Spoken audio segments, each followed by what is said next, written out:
Hi there, my name is Maylee, and I wanted to tell you a little bit about my experience with unschooling through high school. And I wanted to answer some of your questions, some of the frequent questions that a lot of you guys have. And I'm really excited about this topic because I think that it's really important. I'm going to tell you a little bit about why I think this topic is so important. And then we're going to go a little bit about and some of the nuts and bolts of unschooling, kind of like how do they get into college and a lot of those questions that you guys all have. Okay. Well, first, I just want to tell you about my own experience. I unschooled my own kids all the way from kindergarten through 12th grade. Some people think that that means that, that unschooling means that it wasn't academic. Most unschoolers are very academic, especially as they get into the high school years. But it's more like the students are choosing it, the kids are choosing it for themselves, the teens are. And the reason I think this is so important is because developmentally, teenagers need to have a sense of meaning in their lives. They need it. It's not an option. I mean, it's really detrimental, I think, for kids, for teenagers to go through life and they're doing kind of meaningless tasks. They're kind of in this holding tank that we call high school. And this holding tank is damaging to kids. And I think this is sort of part of the reason why they act out in their high school years. Um, it's important for them to feel like they're part of the tribe, that they're contributing to their community. And since the last couple hundred years, anytime before that, teenagers would be out having families, working the fields. They would be starting their lives, and so it's just not really the way we do things is not natural. So some people think the natural thing is for kids to go to school, sit behind desks, do what they're told all day long, fill in their multiple choice, go home, try do some homework and do it again the next day. And it's a pretty high stress environment, especially this. I think the stress that comes from it the most is the stress that comes from them just kind of feeling like, why am I doing this? I'm not going to ever use any of this. They want to start their lives already. They want to be adults. They want to try to be adults. They want to make mistakes. They have tons of risk taking behaviors. They're going to go out in the world, and that's part of, it's built in. They have to take risks because they're about to go out in the world without mom and dad. And that, if they didn't have risk taking behaviors, they'd still be, hanging on the shirt tails and hiding behind you and grabbing onto your legs like they did when they were toddlers. They need to go out and experience the world. And it's scary for us, but it's built in for them. So we need to kind of honor that instead of discourage it. And it's really hard to watch our kids fail, but it is one of the most important things that they're going to do in their teenage years is fail. And they need to have the freedom to go out, make choices, and make mistakes. The choices that they're making is what creates the capability or the ability for them to actually make mistakes. If they're just following directions all the time, they're on a very safe path. But it's not really preparing them for adulthood. It's not really preparing them for a world other than the kind of world where they're in sort of corporate America, and they're just kind of, just following directions all day long. And I think that's why you're here, because you're a free thinker. You want your kids to be free thinkers, and you want them to be able to, be entrepreneurs, go out and think out of the box, be future leaders. Our nation, our world needs leaders. We have so much these kids are facing, these teens, and they're just now becoming aware of all of the things that they're kind of up against. They're coming out of that safe world, and they're starting to realize what the real world is like. And this generation is facing huge, huge obstacles, and we need leaders to help us, through that. We don't need kids to be depressed and crawl in a hole and wait for somebody else to solve these problems. We need problem solvers. We need kids that we need young adults that think out of the box. And this is what unschooling creates. It's a natural environment where they actually can explore their worlds, figure out what they want to do, and have mentors in the context of a loving family, which is like their tribe. Maybe you have another community, a church, a synagogue. You might have a community of friends of other unschoolers. But whatever you have is going to be the support that these kids need when they're coming into their own and their adulthood. It's such a beautiful time of life. It's kind of like the toddlerhood of young adulthood. They're becoming adults. They're learning to walk on their own. Okay. So, and we had like, remember when they first learned to walk, we were kind of standing there and kind of, you know, trying to be there for one side or the other. And the teen years is a great opportunity for us to do those things that you can't do once they've moved out. So it's such a beautiful time of life. And I think unschooling is just a perfect match for it. My kids all, if you wanted, most people have questions about college. So I'm going to just cover that real quick. But my kids all had, they all went to great schools. My one daughter got into an Ivy League school. My other daughter got into an amazing art school. All of them said that they thought that college was easy because they were used to inspiring themselves and being self-starters and having a great work ethic because they were working towards something that made sense to them, that they were interested in and that they cared about. I think that is the biggest key to unschooling, is to find those passionate things that they care about, and even a sense of meaning and ways to give back to their own community. If you can integrate that, it's the world to these kids. And side note, it looks great on college applications. My kids did it because they cared about it, but when it came down to applications, the extracurricular things they did to serve their communities were one of the main things that helped them get into the colleges they want. My kids also did dual enrollment, which you might think, okay, that's not unschooling. Well, it is if they choose it and they're doing things, they're taking classes that they're interested in. For example, my kids, a lot of kids take elective classes to begin with. They take classes that will help them. That they're like the first class you take that the kids take in community college should be something that they really are interested in. We don't want to scare them away by, taking some of the general ed that is kind of dry. But they can have that first taste of community college by taking, maybe they're interested in woodworking. Or for me, I was super interested I took a Chicano studies class when I was young, one of my first classes, and I loved it. And it kind of hooked me on college. My kids, I had them take a college success skills course. Let's find out how to succeed. We never went to regular school. We don't know how to read a textbook. We don't know what our teacher's going to ask. We don't know how to work with a syllabus. We don't know how to organize ourselves around due dates. We don't have test taking skills. All of that stuff, if almost every community college has a course like that. And if your kids are interested, I really encourage you to encourage them to try it. I do recommend when they're taking community college just to keep an eye on the drop date, because those grades, and no matter whether you're in high school or not, they stay on your transcripts forever. So if the class isn't working out, it's not a match with the teacher. You just keep an eye on that drop date, and you can always drop before it's too late.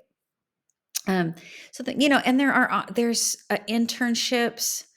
Sometimes through the colleges provide those. You can take internship classes. There, you can just put together your own internship. Maybe somebody that is involved in your community has a business that would be willing to, oversee an internship. Those are my favorite kinds, with just friends. You can kind of, listen through the grapevine. Somebody knows somebody that is a nurse, or somebody that has a fill in the blank shop, or is an auto mechanic. And those people are always usually so open to having a mentor, or like to have for mentoring a student. And it's such a great way to talk about meaningful, because it's built on a one-on-one relationship. When kids are in school, there's a million kids to every adult, and that's not what real life is like at all. So we might as well have those one-on-one relationships that tend to be more meaningful than just sitting in a class with a bunch of other kids that are competing for attention for one adult. um, it's just these kids need more than that. It's not healthy. I mean, this is of course, my opinion. So there's a lot of different ways to do it, but for kids looking for meaning. And I just want to challenge the idea that, that the ideas is like unschooling is kind of mutually exclusive with academics. But some of the families that I've met that are the most academic are unschoolers, but they're just kind of out of the box learning about things that are more of interest. One question that comes up a lot um, is, about getting into college. And a lot of the better colleges are are interested in unschoolers and homeschoolers, because they're doing these super interesting out of the box things. They've contributed, like they said, they've done a lot of contributions. They are not looking for kids that are getting A's in a canned course. There's plenty of competition for that. They're looking for kids that are proving themselves in some way. So it is important that if you're not doing a traditional transcript, that they do, take that they do learn how to take tests, because it is a way that colleges can see that, at least entrance exams, things like that, colleges can see how well they test. And they can see that they really do, because they're trying to understand what the kids know.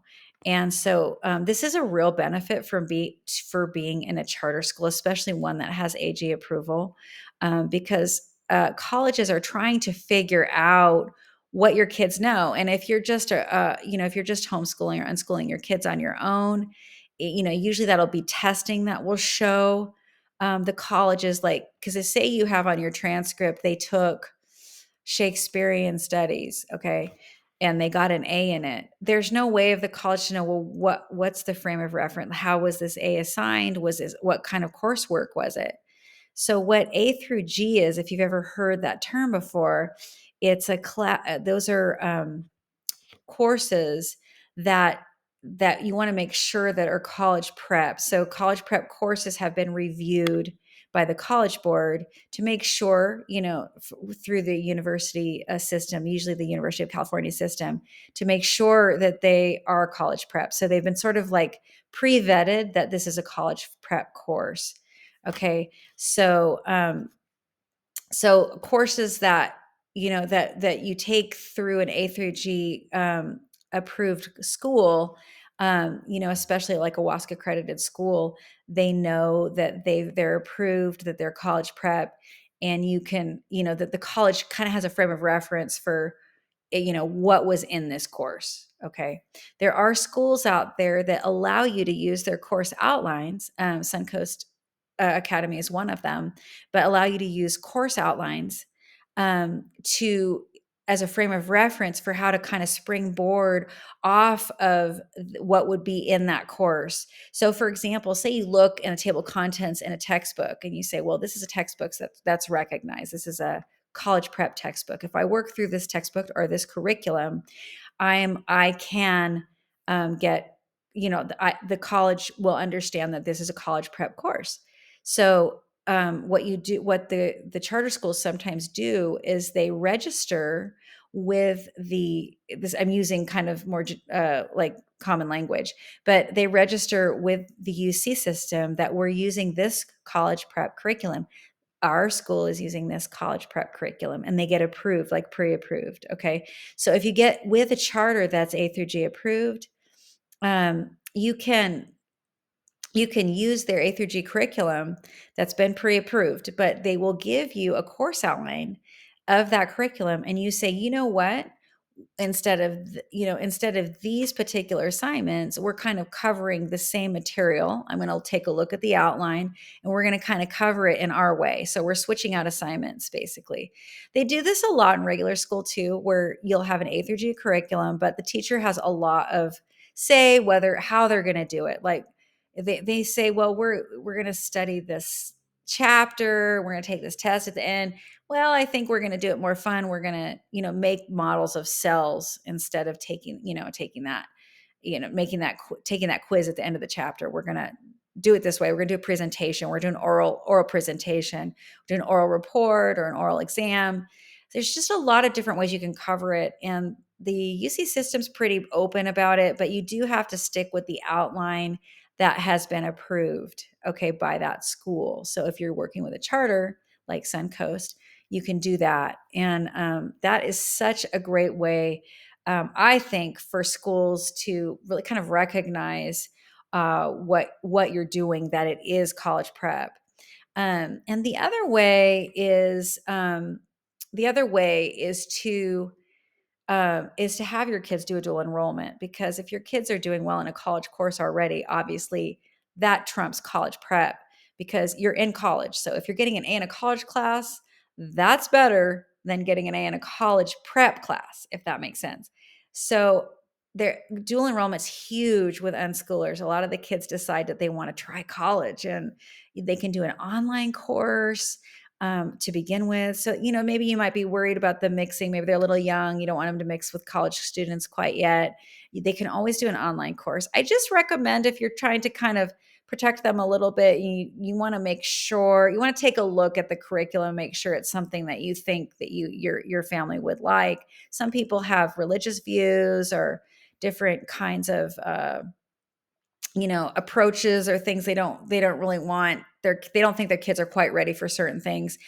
Just be aware that these courses, the curriculum is written for college kids. So you'd have to gauge where your particular child is at, your teen is at, and see whether you think that curriculum is appropriate for your kid. But typically they do really well in those courses. And when my kids, for example, took college courses when they were in high school, they did dual enrollment. And when they went to the college, they did so well in those courses. They ended up getting an AA degree by the time they graduated from high school, and they got very good grades. So it's another reason why colleges were really interested in them, because if you have an 18-year-old with an AA and a 4.2, that's interesting. If your kids aren't quite as academic, because I have one of my kids wasn't quite as academic, they can go down another road. Maybe they're interested in entrepreneurship. That's what I encouraged my one daughter to do. She was not she just wasn't as academic as the other two, and she just wasn't interested in books or school, and she really was more interested in the real world with learning, and she's actually doing great. I mean, she's doing very well. She has a very good job, and she's more of an entrepreneur type, and she's kind of managing, a spa, and she was like really interested in beauty and hair and all this kind of stuff. She's doing amazing, and I don't worry about her at all. But she wasn't quite as academic, but she wanted to go to beauty school, so we sent her to beauty school when she was younger.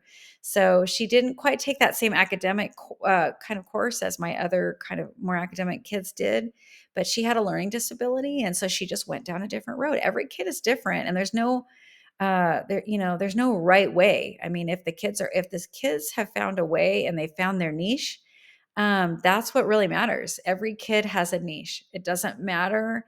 They've all come to this earth to give a gift and to be of service to others.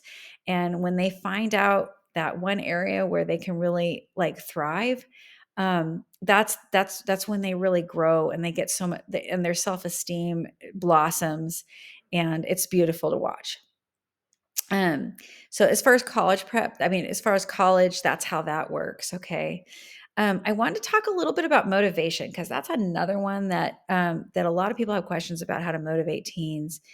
And it's kind of a mixed answer that I have. I think that one of the things that is an aversion to some people about unschooling, especially in high school, is they instinctively know that kids need to have discipline. Discipline is a part of success in life.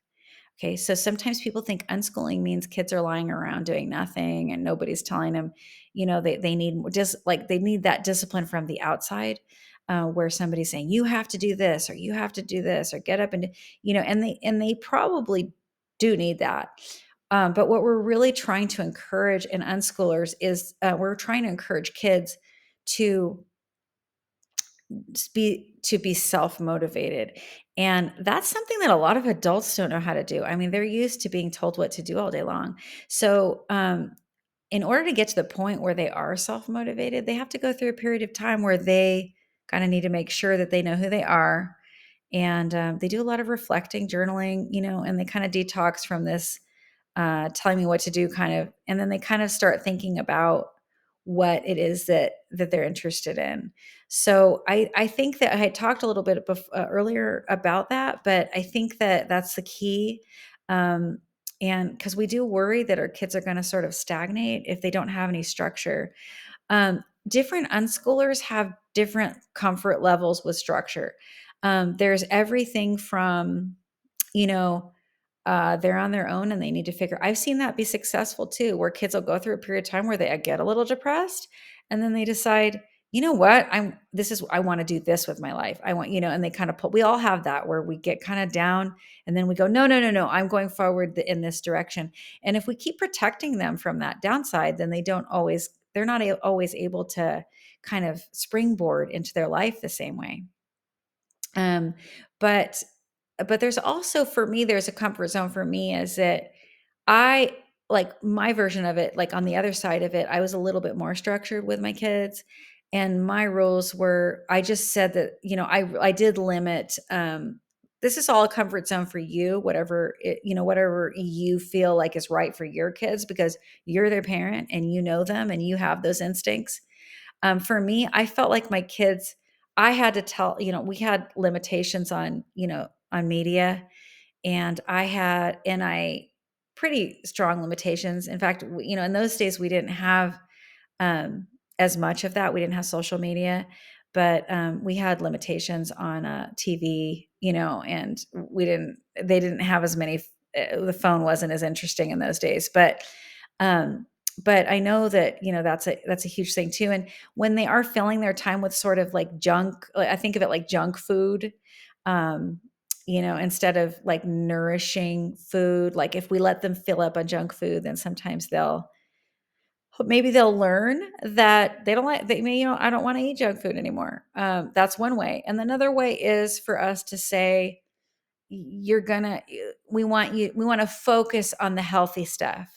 So the way I went about that, and I know there's a million different ways, but the way I went about that was to you know I had my kids, I told them that I wanted them to do an hour of school for every subject. Now, I just want to say that I realize that life is very cross curricular. In life, there's not a line between art and science and, and history. There's all those things are integrated. Okay. But for me, it was my way of giving a little bit of structure, and they could also switch stuff out if they wanted to double up on history or whatever. But I wanted to have a certain amount of time that was dedicated to school. And so I asked them, this is your period of time where I want to get this much school in, I want to get this much stuff in by the end of the day. They could do whatever they wanted. The only thing was they had to tell me what it was at the beginning of the day. So what is it that you're going to do today? And at the breakfast table, I would say, what are you going to do today in English? We would talk about it. Oh, that's a good idea. Yeah, you could write grandma a letter, or I want to read this book I'm really interested in, or I want to write a poem, or and all that stuff is academic, and it ends up covering the standards, even though you don't plan on it. You're like, wow, we cover all the standards. So I wanted to talk a minute about the standards too, because how they fit in with this and motivation. But you can use the standards as a springboard for the kids' education, because sometimes it's like, well, I don't even know what to study, mom. I don't even, well, let's look. Okay, if you're in, like, this is where the course outlines come in because the course outlines cover the standards. So if you're looking at course outline, okay, well, you're taking biology this year. Well, they are covering this and this. Well, how do you think you could explore that? And there's so many different ways to explore. You can even just do a Google search. You could use GPT chat and say, what are some ideas for covering cellular biology? You'd be amazed how many cool things that they have ideas. I mean, and you say, oh, I think I'm going to choose this one. I mean, how are you going to look into genetics? Well, I want to learn about my family's genetics. Why, let's talk about Punnett squares. Well, let's talk about you and dad. Who has recessive genes, who has dominant genes. Let's bring it back into grandparents, or even in history. We're studying the Great Depression. We're studying Cold War. I'm going to talk to grandma about that. What was it like during the Cold War? Um, so, or maybe it's mom. I don't know, depending. I was young during the Cold War, so I don't even know the time frame anymore, but I'm a grandma, so I figure. So anyway, but yeah, interviews and talking to people who were there, who'd been there, watching interviews of other people, maybe older people that have already died, but there's stuff on the internet that you can look at interviews. For example, there's an amazing series that was called The Century, and it's all people being interviewed about what the 20th century was like. And it's just that documentary is great. And a lot of kids that are not typically interested in history will watch that, especially relationship oriented kids. Kids that are more interested in, maybe we've got kids that are more technical and they want to learn, like they want to see it from, they want to study war and weapons and power dynamics. And I get a lot of kids like that are interested in that aspect of history. But however they're interested in, they know what they're interested in, and they know what they would what they would like to study. So it's easier to ask them. It takes a huge burden off the unschool mom to let the kids kind of just be in charge of their own education. There are vendors that you could reach out to me about, if you were interested in trying to find vendors that work with coaching and doing like planning the day in the morning. What day, what would you uh, what are we going to do today? Or you could do it at the table yourself, and you could have a little worksheet or however you want to do it. But they just kind of fill in. For math, they can kind of explore. There's video games that they can play that teach math concepts. They have video games that teach algebra. They have like video where you can learn algebraic. I know there's pre-algebra concepts. You can go through that whole thing, um, and they can learn algebra that way. And you can cover a lot of standards that way too. And you could fill in, or sometimes they like they might think, oh, this is kind of fun. There's like a program that's free called Zern. They can go in and try to do a section or two sections a day. Many times they want to kind of keep up with friends that are also doing certain math. Maybe they're not interested in math too, so you can kind of work with them that way. But not every year has to take math in high school, so you don't have to. If you're working with a charter, you can do that through a charter. You can take math that way. um, and they only need 2 years of math to graduate, so not every year. They don't have to take math every year. So yeah, and then the other thing is you can go out of order. You don't have to go in the order that the high school. There's like a kind of a specific order where you're supposed to take. Usually you would take this year, this that year. Like for example, in high school for social studies, usually you would take like economics and government senior year. Well, if you got a kid that's super interested in economics, maybe they're into entrepreneurship, they want to know how money works. You like if they're freshman, sophomore, let them take it. Let them take economics that year and take world history their senior year. They don't have to go in that same order. So you can kind of work it in. I personally like having a little bit of structure to work from, like a course outline, just to give us a frame, like kind of a springboard, or like, okay, what could we study if we wanted to? And you can kind of pick whatever. You don't have to go in the same order. And just as long as you cover everything, you're fine. And I also kind of like having the structure of, this history, this year we're going to focus on American history. We're going to learn about American history this year. Okay. But you can also take electives. Maybe they're interested in, some obscure history, or they're interested in some obscure, kind of something, like I was talking earlier about Shakespearean, studies. If that's what they're interested in, you can work that into an English class, or you know, you can take that as an elective. You can just call it Shakespearean. That could be elective, right? And so you can kind of create your own electives, and that's really the best way to go. Um, and especially if you're working with an elective that already exists, which is a little easier, you can just kind of customize that elective that would just be based around your own students' interests. So the sky's the limit with this stuff. I know that sometimes it can be difficult, to guide kids that kind of are floundering a little bit, and it is difficult. I'm not gonna pretend like that part of it's easy, but I do think it's a uh, it's a really valuable experience, even though it is difficult. It's valuable to for the student and for you to kind of give them that space to make mistakes, and sometimes they're not always motivated. But if you find that there are periods of time where you feel like kids need a little bit more of outer motivation from not just from you, I just really encourage you to look through different vendors. There's so much available now. It's just amazing what can be done with different vendors, and there's just like everything single cool interests that your kid has, there's a vendor for. I mean, you can find so many resources, and there's clubs, and it's not like when I was homeschooling back earlier. Yeah, I won't tell you what year, but when I was homeschooling, there was it was few and far between.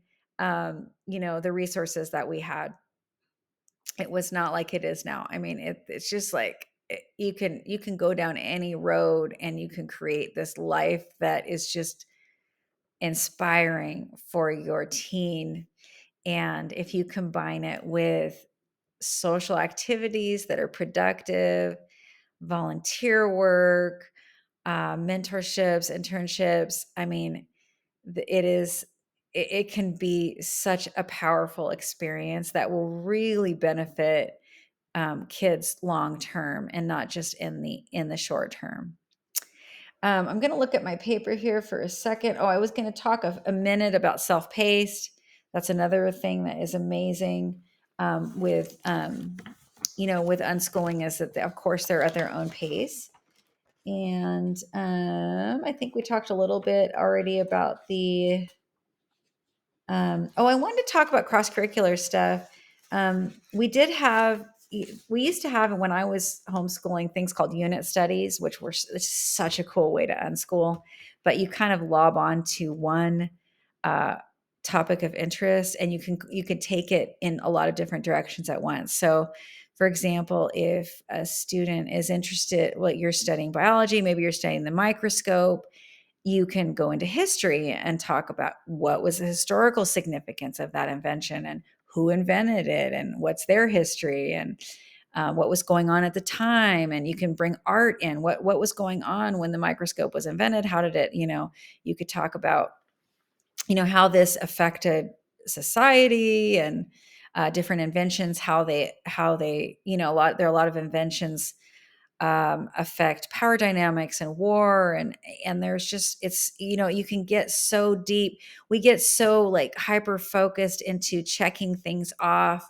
I know it feels really good to have a little list and put little check marks next to the list, but really what kids need is sort of more of a depth. We really focus, like in a regular school, they just focus on, like the brick and mortar, they just focus on breadth We want to cover everything. But they don't have a chance to really dig deep into why and how is this affected by this and how does this affect us today? And these are the kinds of things that you can be having conversations about. I would say like one of the best resources for unschoolers is just having conversations, talking around the dinner table about politics, about different. I really recommend that you help your kids critically think. I mean, and part of doing that is to not teaching them what to think, but how to think, which means that if you have a point of view, which everyone does, um, or maybe your child has a point of view about something political, um, ask them to argue it from the other side. It's not, sometimes it'll challenge you, but it's important that uh, that kids, even though they're defending their own position, being able to defend their own position is is part of being able to defend their own position is understanding thoroughly the other perspective. It's really difficult to win a debate, for example, if you don't have a thorough understanding of the opposition and what they're thinking. And it also helps compassion. You understand there are things are controversial for a reason because different people see it differently. So it gives them the opportunity to be able to critically think and to dig deep and to see how things affect each other. And this is what real education is. I really think we've lost whatever we're calling education. In the regular public school isn't always. A lot of times it's just about checking boxes, and they do get through, and learning how to check boxes is an important skill to have. But I think in the long run, you want the best use of their time is to really try to dig deep and to have a deep understanding of the world that they live in. And that's what education really is. And you do that by reading amazing books, by helping a community member fix their car, visiting a home for the elderly, helping care for a pet, maybe doing 4-H. These are just like all these things that nobody has time to do because they're so busy doing the busy work.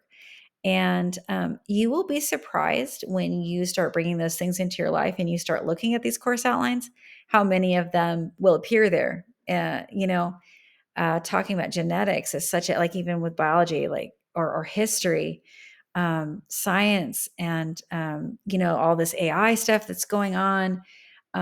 It integrates with current events, and they can do research reports. And I think it's a very, very, very rich educational environment for teens. And I think the main thing is that it allows them to just really be developmentally where they are in life, and to be able to really embrace their world and their experience, and to become the best versions of themselves and practice being an adult with the love of family. So I'm gonna cut it there for now, but I would love if any of you guys would like to reach out with questions or maybe concerns, or even maybe you need a little bit of inspiration, maybe some motivation, or like you can do it cheerleading. You're welcome to reach out to me, and I would love to chat with you. It's one of my favorite topics. There's so much here. I could probably go on and on. But I think that I'm gonna cut this here for now, since we've been going a while, and I'm gonna leave the rest up to you. But the sky is the limit. I mean, just your imagination. Just use your imagination, and really, the main thing is use your child's imagination, your teen, and start asking them questions about what they want or what they would like, what they're interested in, and start having those conversations. And I think it'll take you on a road that you won't regret traveling down. Okay, thank you so much. We'll see you next time.